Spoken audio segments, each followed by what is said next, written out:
রাজগঞ্জে ধর্ষিতা নাবালিকার পরিবারের সঙ্গে দেখা করে পাশে থাকার আশ্বাস দিল বিজেপির প্রতিনিধি দল। রবিবার বিজেপির বিধায়ক শঙ্কর ঘোষ, দীপক বর্মন, শিখা চট্টোপাধ্যায়, দুর্গা মুর্মু, আনন্দময় বর্মনরা নির্যাতিতার পরিবারের সঙ্গে কথা বলেন। অভিযোগ, ডালিম মোহাম্মদ নামে 61 বছরের এক বৃদ্ধের লালসার শিকার হয় এক নাবালিকা। এই পাশবিক নির্যাতনের খবর ছড়িয়ে পড়তেই এলাকায় শোরগোল পড়ে যায়। ফালাকাটার বিধায়ক দীপক বর্মন জানান, বারবার রাজবংশী নাবালিকাদের উপরে ভয়াবহ অপরাধ ঘটছে, এর উপযুক্ত বিচার হওয়া অত্যন্ত প্রয়োজন।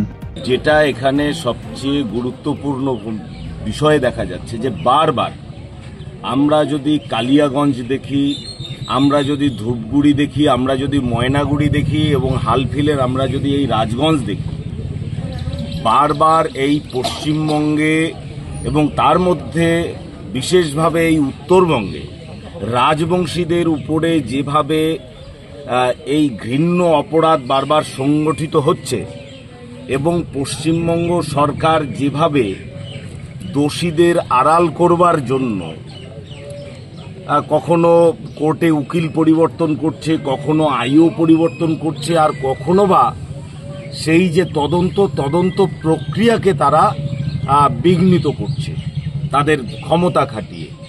তো যার ফলে কি আছে, সাধারণ মানুষ কিন্তু এখানে ন্যায় বিচার পাচ্ছেন না। এই বিষয়টা উত্তরবঙ্গের সাধারণ মানুষ এবং অবশ্যই রাজবংশী সমাজের মানুষ এটা কিন্তু খুব ভালোভাবে নিচ্ছে না।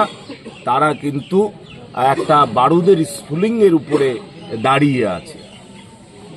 আসলে রাজবংশী সমাজের মানুষ অত্যন্ত নিরীহ প্রকৃতির এবং তারা অতিথিবৎসল এবং ঝগড়াঝাঁটি বা ক্যাচাল এগুলো তারা পছন্দ করেন না। কিন্তু তার অর্থ মাননীয় মুখ্যমন্ত্রী যদি এটা ভেবে থাকেন যে তারা কোনোদিনই রাগ কাটবে না এবং কোনোদিনই তারা বিরোধ করবে না, তাহলে মাননীয় মুখ্যমন্ত্রী কিন্তু ভুল করছেন। শঙ্কর ঘোষ এই ঘটনায় মুখ্যমন্ত্রীকে দায়ী করে তীব্র ভাষায় সমালোচনা করেন। আমি মুখ্যমন্ত্রীর পরিবারকে বলবো যে আপনারা রাস্তায় নামুন, কেননা আপনাদেরও কোনো না কোনো সময় ভগবান না করে এই অস্থির পরিস্থিতির সম্মুখীন হতে পারে।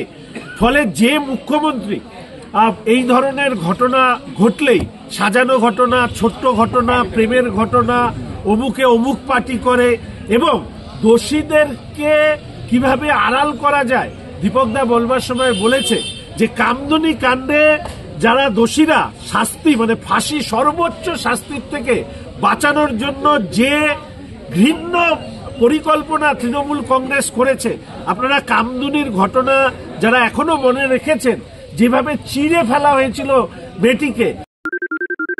সোনাক্ষী, মশলা কোথায়?